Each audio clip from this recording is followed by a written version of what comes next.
Okay, welcome to the deep dive. Today we're diving into something really useful if you love writing stories and want to make them, impossible to put down. Yeah, that feeling. Exactly. We're talking about how authors build that sort of electric feeling of waiting, suspense, anticipation, tension, especially right before something big or exciting Or happens. even a little scary. Eh, It's all about making your reader desperate to know what's coming next. Totally. So we've got a couple things to guide us today. There's a helpful guide on like mastering suspense in writing. And we're also looking at the short story Ball Hawk by Joseph Bruchac.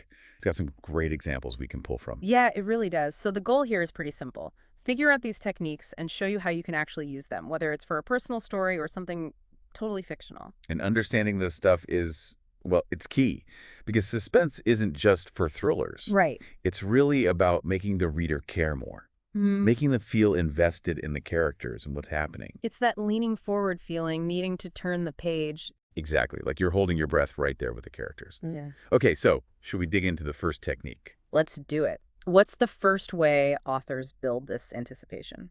Okay, so one really effective way is using what the guide calls story questions. Story questions. It Okay. sounds simple, but it's pretty powerful. Basically, the author has the character ask a question or just wonder about something, like in their head or out loud. Uh-huh. And when the character starts wondering, you, the reader, you start wondering the same thing. You kind of get pulled in because you want that answer too. Ah, okay. So the character's question becomes the reader's question. Pretty much. The guide gives this simple example, like imagine a character staring at a door thinking, who could be on the other side? Right. Instantly, you're thinking the same thing. Exactly. And the guide points out, the longer the author makes you wait for that answer who is behind the door, Mm. the more that suspense just cranks up. Yeah, it definitely taps into that natural curiosity we all have. We want answers. Totally. It's like planting a little seed of what if in the reader's mind. So, how does Ballhawk use this? I remember Mitchell, the main character, seemed confused about baseball. Yeah, Bruchac uses it right there. Mitchell's trying to figure out why his mom is so insistent he plays baseball. He doesn't get it. Okay. And the story shows him thinking, sort of asking himself, why baseball? Hmm. Then he tries to answer it thinking, well, as little as my mom knew about American sports, she had heard of the Cleveland Indians and the Atlanta Braves, so she figured it was a game that honored Indians, and thus I should be part of it. Ah. So, even though he thinks she knows the answer, the fact that he's asking why baseball shows he's not really sure. It makes us wonder, too. Exactly. Is he right? Is there more to it? It makes you curious about his relationship with his mom and the game. Gotcha. Any other examples from the story?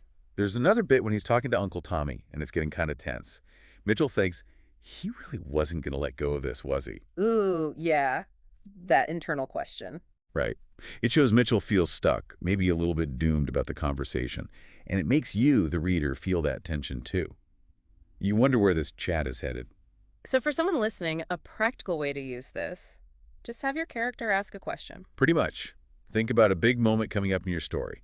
Yeah. What's your character unsure about? What are they curious about? Right. Just have them think or say that question. It pulls the reader right into their uncertainty. Cool.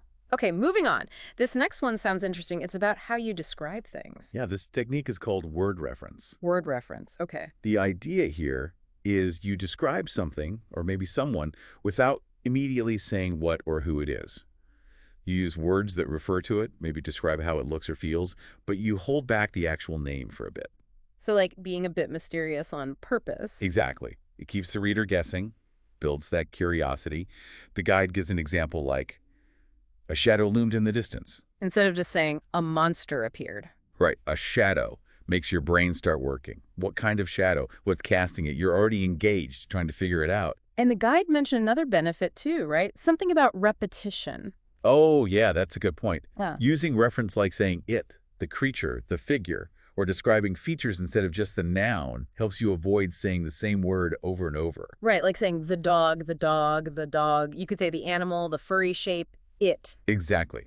It makes the writing flow better, sound smoother, and sometimes that description itself can add to the suspense. Okay, that makes sense. Two birds with one stone. So how does Ballhawk use word reference? Bruchac uses it really well when Mitchell and Uncle Tommy see something way up in the sky. It's described gradually. Oh, so. It starts like this. There was a distant speck getting closer. Okay, just a speck. Then a very big bird, the circle of its soaring flight carrying it closer to us. Now we know it's a bird, and it's big. Then it gets more specific by saying what it's not. It wasn't hawk or any of the other birds that Uncle Tommy was nursing back to health. So it's different. Building it up. Right. It was bigger, and only then do we get the reveal. An eagle. You kind of discover it along with the characters. That's cool. You experienced the identification process. Exactly. And then later, remember that scene where the hawk actually catches the baseball? Yeah, that was wild. The description uses it. It caught the ball in its claws, banked, flapped its wings, and floated off, taking what should have been my first home run with it. Using it keeps the focus really tight on the action, on this strange event happening. Rather than just saying, the hawk did this, the hawk did that. Right. It makes the action feel more central, more bizarre. Okay, so a practical tip here for writers listening. If you've got something mysterious coming into the scene, describe what you notice about it first. The sound, the shape, use words like it, before you just name it. Yeah, let the reader wonder for a moment. Let them piece it together. Nice. Okay, technique number 3. This one sounds like a warning sign. Huh, yeah, you could say that. These are called red flag words or phrases. Red flags, like in uh-oh. Kind of. There's specific words or short phrases authors drop in to signal, hey, pay attention. Something sudden or important or tense is about to go down. Okay, examples. The classic ones the guide mentions are things like, suddenly, without warning, out of nowhere, Oh yeah, you see those all the time. just as I thought it was safe, in the blink of an eye. Hmm, You read those and you immediately brace yourself. Right, something's coming. definitely. Your brain shifts gears. Exactly. The guide shows them in sentences. Suddenly, the door slammed shut. Or, without warning, the room plunged into darkness. It creates that feeling of abruptness right before the thing happens. So how does ball hawk signal something like that? Well, think about that moment just before the hawk grabs the ball. Mitchell hits it, it's flying, people were probably yelling. Right, watching the hit. But then the narration says, and that was when the yelling stopped. Ooh, okay.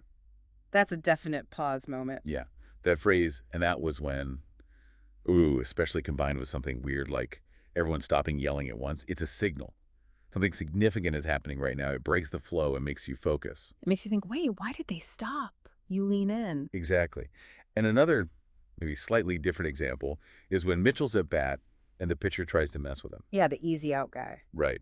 The story says, then he mouthed the words, Mm-hmm. easy out. I hate it when they do that. Mm. That little action, then he mouthed the words, placed right there, signals this specific interaction is a point of tension.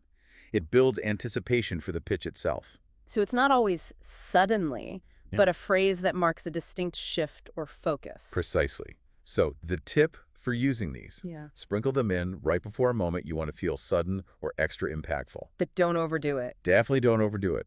If everything is sudden, then nothing feels sudden anymore. Save them for when you really want that jolt. Like a little flashing light for the reader. Pay attention now. Exactly. Okay, final technique. This one's kind of the opposite of sudden. It's about stretching things out. Making a moment feel longer. How does that work? It's called slow down the action. When you get to a really critical point, like your character is defusing a bomb, or waiting for judges' scores, or opening that mysterious box, you deliberately slow down the writing. Okay. Instead of just saying what happens quickly, you describe every little detail, every small movement, sight, sound, feeling, thought that the character experiences in that stretched out moment. Ah, so you're making the reader wait with the character. Exactly. You force them to live through it in slow motion, which builds incredible anticipation for the final outcome. Yeah. The guide gives a great contrast. Yeah. Instead of just, I quickly grabbed my backpack and ran, which is fast, Right, over in a second. try something like, my hand shook as I reached for my backpack, the zipper rattling in the silence. I glanced around the room one more time before bolting for the door. Wow, yeah. You feel the shaking hand, hear the zipper.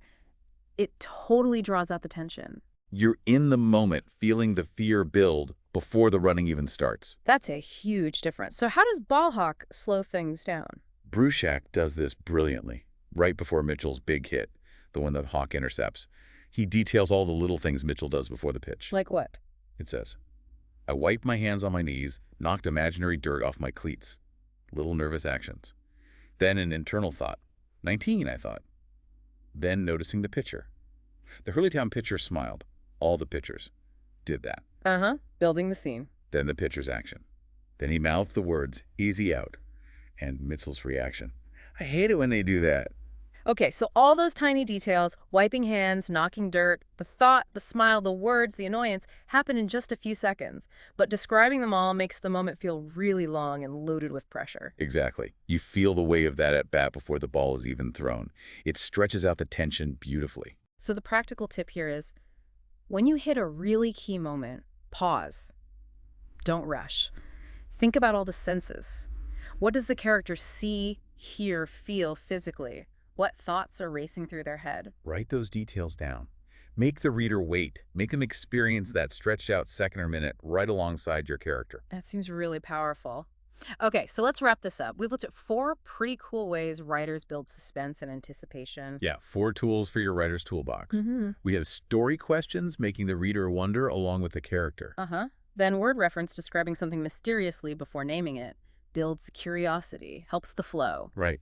Then red flag words, those little signals like suddenly, that tell the reader something big is coming now. Used sparingly. Definitely. And finally, slowing down the action, packing a tense moment with tiny details to make it feel longer and more intense. These aren't just tricks, are they? They're ways to make the reader feel the story more, get them really invested. Absolutely.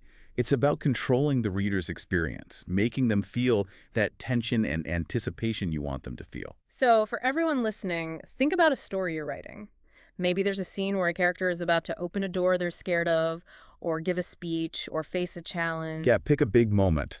How could you use just 1, maybe 2, of these techniques right before that moment happens? Could you add a question the character asks themselves? Or describe the weird sound outside the door without saying what it is yet. Or use a phrase like, without warning, right before something happens. Or really slow down those seconds while they're walking onto the stage, describing every footstep, every face in the crowd. Give it a shot.